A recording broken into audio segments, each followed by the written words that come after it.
Bob Cecilio, the host of Psychic Awakening.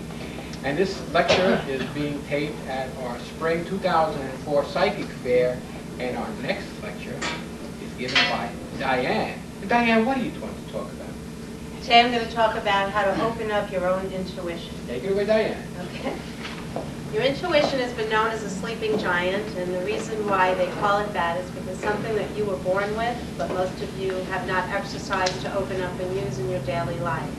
As children, we automatically learn how our fingers work, and my little 2-year-old niece is just developing her sense of smell, so she's sniffing everything around her. But all of these senses are a very natural process from birth and as we get older. However, the 4 psychic senses that were also given to us at birth are not things that we develop naturally. Some of us, like myself, are born, I would use the term gifted, because it's not something I studied or exercised, it was just something that was there. But each of us can exercise those abilities once we're aware of them, so that we can use them in our daily life. Not necessarily to be a psychic and do it as a profession, but to use it in your daily life for your career, relationships, or just as an inner guidance to help you through life. The most important thing prior to using any of your ability is to learn how to meditate.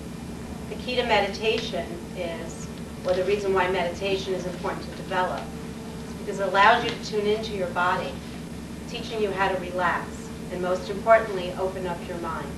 And what happens in meditation is we relax our thoughts and all of the crazy anxieties and worries that we have from our lives. And this allows the universe to bring the messages in and gives us an opportunity to hear them and develop them. Because in our everyday life, when we're busy, walking, working, talking, thinking, worrying, there's so much going on up there. It's not clear enough. Our mind is not clear enough or open enough to allow us to receive messages. So when we meditate, this gives us an opening, an ability to allow messages to flow.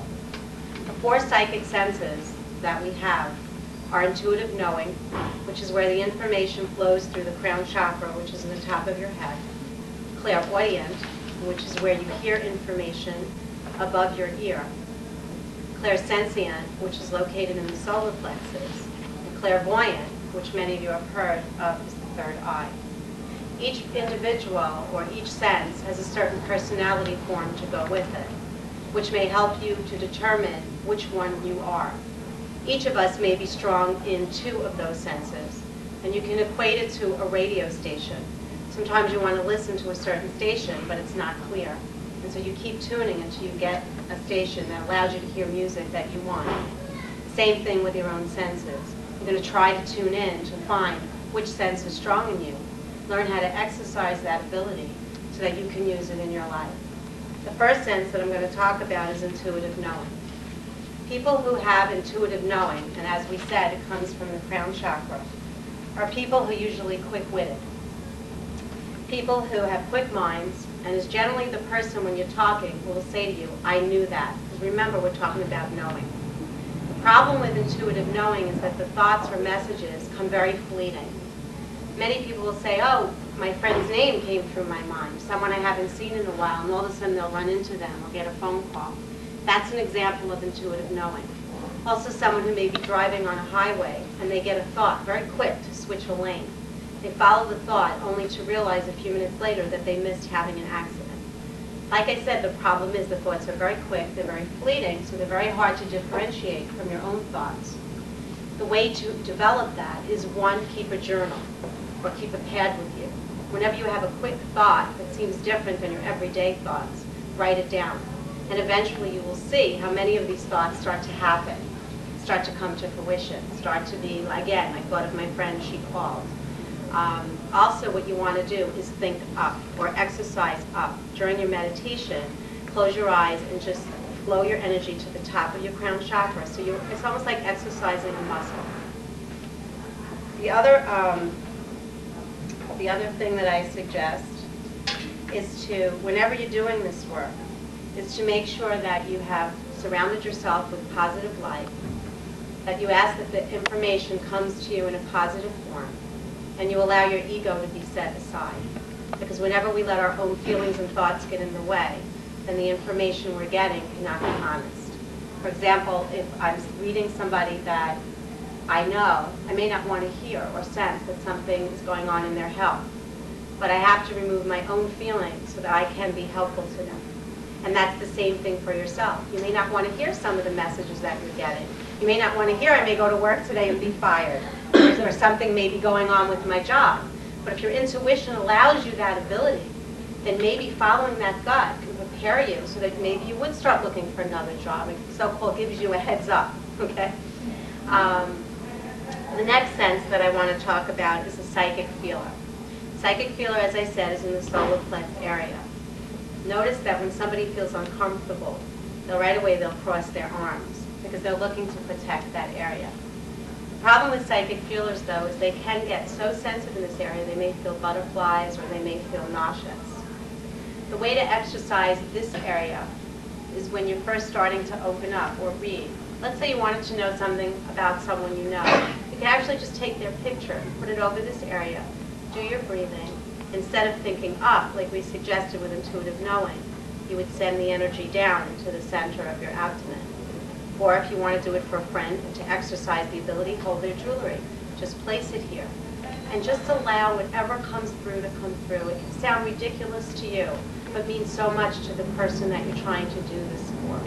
In psychic work, because I am a medium, I have clients all over the world, and the psychic work where the information comes through literally or symbolically, which means that I can see a box of coins, and that can literally mean that you're a coin collector.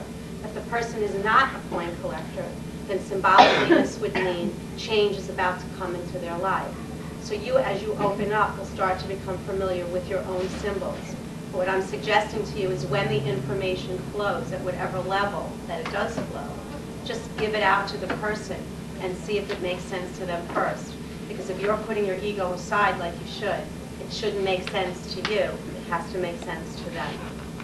As far as psychic feelers are concerned, they're the type of person that may call you up and say, are you feeling okay? I had a feeling that something was wrong with you. They could be very fashion conscious people, but yet they will buy everything because it feels comfortable. These shoes look nice, but they have to feel comfortable.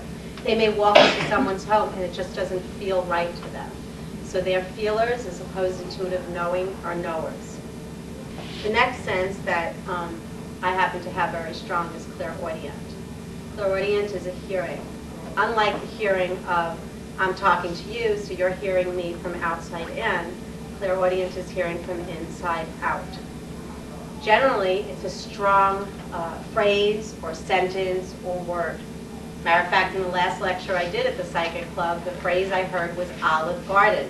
And I didn't know what to do with it, but when I expressed it, about 5 people in the audience made a connection to Olive Garden. And at first, I didn't even want to say it because it sounds ridiculous. But again, I put my ego aside, and about 5 people were able to connect to that phrase. The problem with clairaudient is that it can get mixed in with your own thoughts. So again, like with the clairknowing, you may want to take a journal and pay attention to the phrases or sentences or words that are coming through and exercise that ability like anything else. Someone can have a small squeaky voice and they go for coaching, and all of a sudden, via the coaching, they're singing like Barbara Streisand because they're exercising that muscle through whatever exercise, through breathing, whatever the teacher is teaching them to help. Same thing with these senses. They are there for you. You just have to exercise them. With clairaudient, as I said, it's from the inside out. It comes through above the temporal lobe area, above the ear in the temporal lobe area. What you want to do is, again, meditate, focus, and just concentrate on this area and see what you hear. You can have a friend ask you a question. You can close your eyes and pay attention to what you're hearing. And again, like anything else, if you just hear one word, express it, because that sometimes can develop into something very important to the person that you're reading.